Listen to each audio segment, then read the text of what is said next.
Hi friends! This is my first harvest of my beetroot plants. They are now ready when they pop out from the soil. Now let's take them to the kitchen so I can start preparing my beetroot for lunch. I never used beetroot leaves before, so now I'm going to try it.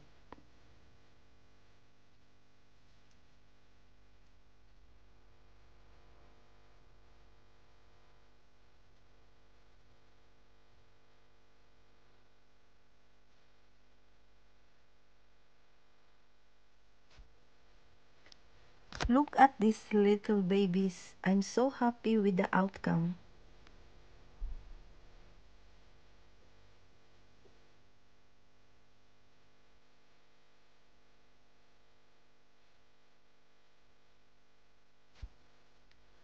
Just make sure you wash them properly.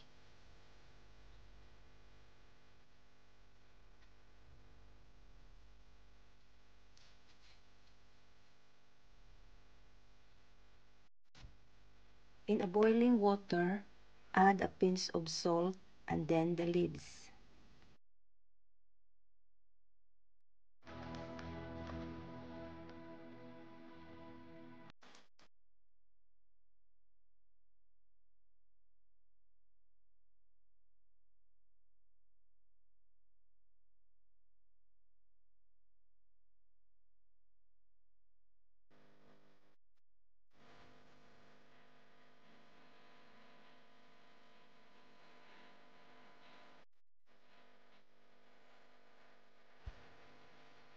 Probably 1 minute in the boiling water, then take them out straight to the cold water.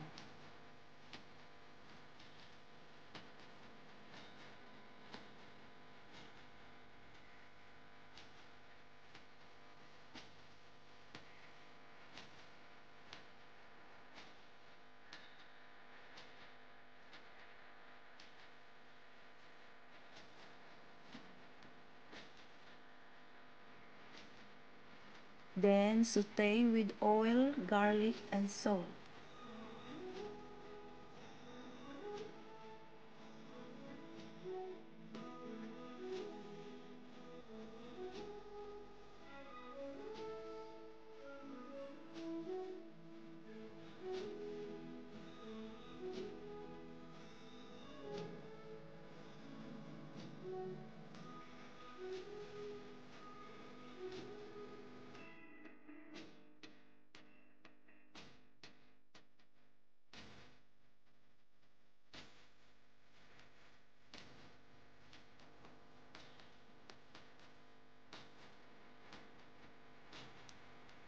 It's yummy and nutritious, so try this. I'm sure you will like it too. Thank you for watching. Please like and subscribe.